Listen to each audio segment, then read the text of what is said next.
여러분 안녕하세요. 행운의 신사주 풍수입니다. 자, 이번 영상에서는 지금 국민의힘의 가장 골칫덩어리라고 할 수 있는 이준석 전 대표의 이야기를 좀 잠시 할까 합니다.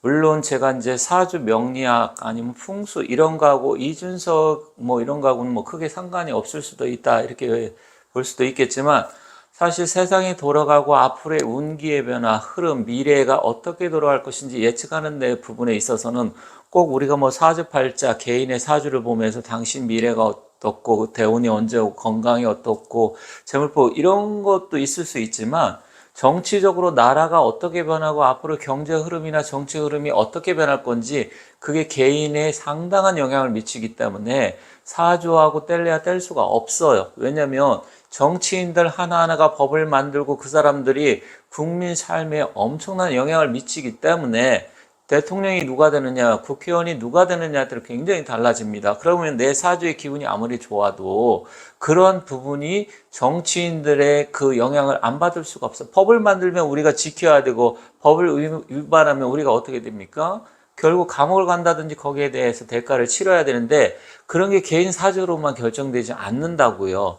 왜냐하면 개인 사주도 중요하지만 플러스 알파 환경이 있는데, 그 환경이라는 게 뭐냐면 어느 국가에서 태어났느냐, 대통령이 누구냐, 부모가 누구냐, 지역은 어디냐, 또 누구를 만나냐, 배우자는 누구냐에 따라서 팔자도 상당한 영향을 미칩니다. 그래서 저는 이 사주에 대해서, 사주가 굉장히 중요합니다. 그래서 우리가 개인 사주로 봤을 때 60%를 사주가 좌우하지만 나머지 플러스 알파, 이게 20, 30%인데 많게는 40% 이상을 차지하는데 이것도 굉장히 중요하다. 그런데 이게 바로 뭐냐?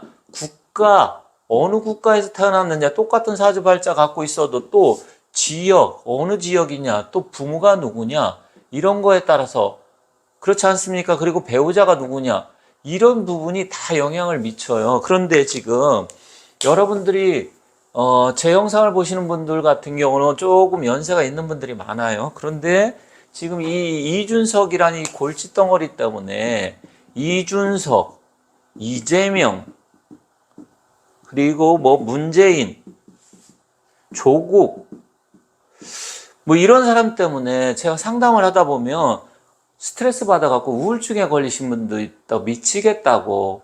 또 제가 뭐 공부도 가르치지만 저한테 물어보고, 선생님 언제 뭐 이재명이라는 사람이 구속되고 이준석은 어떻게 될까요? 뭐 이런 거 물어보시는 분들 많아요.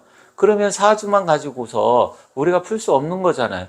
왜 이 삶이, 이 사람들이 TV에 나와서 이상한 소리하고 헛소리하고 또 법을 잘못 만들면 국민이, 내가 바로 피해를 입고 직접적으로 연관성이 있기 때문에 이 정치인들 굉장히 중요합니다. 여러분들이 사주하고 뭐 사주 하시는 분이 사주만 이야기하면 되지 왜 정치 이야기, 그건 전혀 이 세상 돌아가는 물정을 모르는 사람들이 그런 이상한 소리를 많이 하시는데, 옛날에 삼국시대 제갈량 알죠? 이 제갈량이라든지 아니면 한나라 때 장량, 그리고 명나라 할 때 세울 때 도와준 유백원 선생, 우리나라 이율국 선생, 이왕, 그리고 토정 이지함, 서경덕, 이순신 장군도 전쟁에 나갈 때 다 육교 주역 계상을 뽑고서 전쟁에 나갔어요. 이 사람들이 정치인이자 사상가입니다, 다. 그리고 정치인이 사상가면서 또 역술가예요. 역술에 능통을 했어요. 이 역술이라는 것은 세상의 흐름을 어떻게 돌아가는 건지, 미래에 어떻게 바뀔 건지, 이러한 부분에 굉장히 영향을 미치는데, 물론 저는 정치가가 아니에요. 저는 한 사람의 국민으로서 이런 명리학 사주라든지 주역 이런 거에 대해서 공부를 하다 보면 이준석이가 하는 행동이 어떻게 보이고 이 이재명 하는 행동이 어떻게, 이게 잘한 거지 못한 거지 이게 보이기 때문에 제가 말씀을 드리는 건데, 특히 이 국민의힘의 골칫거리, 제가 이준석이 옛날에 당대표 나온다 그랬을 때 절대로 당대표 되면 안 된다, 국민의힘이 늪에 빠진다, 제 영상 올린 게 있어요. 한번 보시면 아실 텐데, 이 이준석이는 지금 어떤 생각을 갖고 있냐, 자기는 무조건 이번에 국회의원에 당선이 돼야 됩니다. 3번 떨어졌잖아요. 그리고 그동안 어쨌든 언론에서 야권이 됐던 아니면 조중동이 됐던 이준석을 엄청나게 키워줬습니다. 그런데다가 이번에 이인환이라는 그 혁신위원장이, 그 사람이 정말 맥을 잘못 짚었는데, 이준석을 또 키워주는 계기를 마련해 줬어요. 이준석을 왜 만납니까? 이준석 만나가지고 뭐 만나서 어쨌든 물론 다른 생각이 있을 수 있어요. 끌어안는다는 명분을 내세워서 일단은 뭐 공천 하나 줘버리고 그렇게 끝내가 떨어지면 말고 이런 식으로 생각할 수도 있겠지만 지금 이준석이 생각은 온통 자기는 이번에 국회의원이 돼야 된다. 그런데 국민의힘에서 정말로 붙잡아두고 공천을 노원병이라든지 험지에 나가서 또 떨어지게 되면 이준석은 완전히 이제 마이너스 사설이 되면 끝나버릴 수도 있습니다. 그런데 이 친구는 아주 얄팍한 머리를 갖고 있어요. 어떤 지식적인 머리가 나쁘지는 않아요. 이렇게 말하는 거라든지 순간 받아치는 능력 또 어떻게 해야 되는 이런 건 굉장히 뛰어난데 그게 바로 잔머리죠. 잔머리.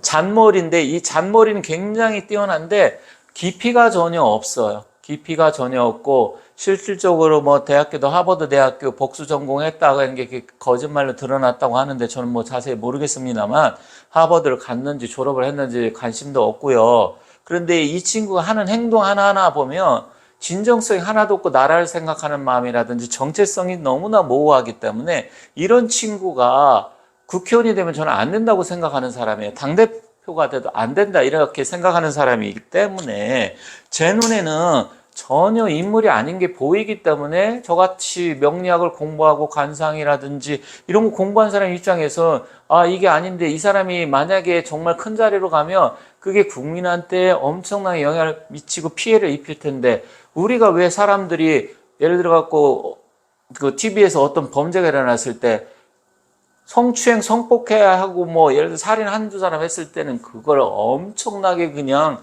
온 언론에서 그 한 사람을 못 잡아보고 죽일 정도로 달려들면서 그 한 사람 물론 범죄자니까 당연히 벌을 받아야 되지만 그런 식으로 하면서 왜 국회의원 이재명, 이준석 같은 이런 친구들이 법 잘못 만들어 가지고 예를 들어서 국민 삶에 상당한 피해를 옥죄한다. 그게 오히려 범죄자보다 훨씬 더 나쁜 사람들이에요. 왜 그러냐면 범죄자는 개인적으로 몇 사람한테 피해를 주면 끝이지만 이 정치인들은 말이에요.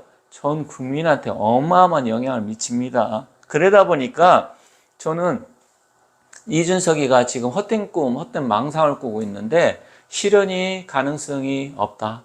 만약에 제가 다른 영상에서 말씀드렸지만 지금 국민의힘에서는 얘를 붙잡아 두고서 어쨌든 공천을 줘서 살아나면 다행이고 그렇지 않으면 어쩔 수 없다. 그래서 달래려고 자꾸만 하는데 달래는 게 아니라 과감하게 내쳐야 된다 생각을 합니다. 그럼 이준석이는 지금 어쨌든 자기가 비례대표로 해서 신당을 만들든 아니면 뭐 민주당 일부 탈당한 사람들, 비명계가 갈라진 사람들 하고 또 정의당이 됐던 뭉쳐가지고 이준석은 이번에 22대 총선에서 무조건 자기는 국회의원이 돼야 된다는 생각을 갖고 있기 때문에 온 생각을 거기에다 집중하고 있습니다. 그런데 지금 국민의힘이 혁신위원장 거기에 놀아나면 안 되죠. 만약에 이준석이 나가서 당을 차려서 유승민하고 같이 한다? 저는 안 된다고 봅니다. 왜냐면 유승민 입장에서도 이 유승민이라는 사람도 굉장히 자기 나름대로 뭐 대권 도전 욕심도 있고 또 실제로 대통령 출마하려고 나오기도 했었고 그렇잖아요. 그런데 지금은 이준석이하고 했을 때 이준석이하고 어떤 뭐 지금 현재 그 언론의 주목도죠. 지금 이준석이 훨씬 더 높아요. 유승민하고 비교했을 때 유승민이 3위라고 하면 이준석이 거기 7, 8 해서 거의 70%, 80% 가까이 이준석 쪽으로 쏠려 있지 유승민 쪽으로 쏠려 있지 않아요. 그럼 유승민이 이준석하고 같이 해갖고 신당을 창당을 해서 뭐 할 수 있을까요? 그러면 유승민 입장에서 나이도 있고 60대가 좀 넘었는데 이준석 밑으로 들어가야 되는데 그렇게 되면 할까요? 안 하죠. 왜냐면 이 권력이라는 건 부모 자식 간에도 나누지 않는다 했습니다. 그런데 유승민하고 이준석 저는 이제는 같이 갈 수 없다 이렇게 생각합니다. 왜냐하면 이준석 자체도 이제는 자기가 유승민보다 훨씬 더 사람들한테 많이 알려지고 인기가 많다 이렇게 생각을 하고 있어요. 그런데 이게 만약 이준석이 국회에 들어가서 국회의원이 된다 그러면 어떻게 될까요? 정말 많은 일들이 일어날 겁니다. 그래서 미연에 이준석은 절대로 국회의원이 되면 안 되고 대통령 나중에 이 친구는 지금 자기가 대통령 될 거라 이런 생각까지 갖고 있을 거예요. 제가 봤을 때 하는 행동이 그래요. 그러면 정말 나라 걱정됩니다. 심히 왜냐면 깊이도 없고 나라를 사랑하는 마음 애국심도 없고 정체성도 없고 또 실질적으로 어떤 실력, 정치, 경제, 사회, 문화, 역사 이런 쪽에 대해서 제가 봤을 때 실력이 없어요. 단지 머리만 좋고 말만 잘하고 순간적인 어떤 임기, 응변, 이 잔머리 이런 쪽으로만 뛰어나기 때문에 정말로 저는 이준석, 물론 이재명은 또 결이 달라요. 이준석하고 이재명은 완전히 또 다른 결인데 어쨌든 이준석이나 이재명 이 두 사람은 정말로 정치를 해서는 안 된다 이렇게 생각을 합니다. 그래서 제가 말씀드리고 싶은 것은 이준석이가 지금 현재 신당을 차리고 나가서 하는 이런 생각을 갖고 있는데 이걸 빨리 막지 못하면 앞으로 이준석이가 예를 들어서 어쨌든 비례대표가 됐든 뭐가 됐든 국회의원이 된다? 그러면 불을 보듯 뻔합니다. 앞으로 우리 대한민국의 미래가. 그런데다가 이준석을 또 잘 모르는 사람, 좋게 보는 사람들이 많아가지고 결국 나중에 이렇게 해서 옛날에 김대중이라는 사람처럼 김영삼이라는 사람처럼 정치권에 그냥 수십 년 동안 살아남고 결국은 대통령까지 됐잖아요. 그런데 나라가 어떻게 됐습니까? 그때 우리나라가 잘 되고 행복했습니까? 그게 아니잖아요. 그럼 이준석도 당연히 그런 생각을 갖고 있기 때문에 어쨌든 이번에 이준석이가 공천을 받는다든지 아니면 비례대표를 준다든지 국민의힘 절대로 그러서는 안 됩니다. 그리고 이번에 이준석이 떨어져서 정치권에서 이제 완전 도태되고 사람들로부터 이제 버림을 받지 않으면 나중에 이준석이 독버섯처럼 다시 살아나갖고 한다. 우리 대한민국 굉장히 여러 가지로 문제가 많으리라 생각합니다. 그래서 끝으로 제가 말씀드리고 싶은 것은 어떻게든 이준석이 국회의원에 당선되는 것은 막아야 된다. 이렇게 생각하면서 마치도록 하겠습니다. 감사합니다.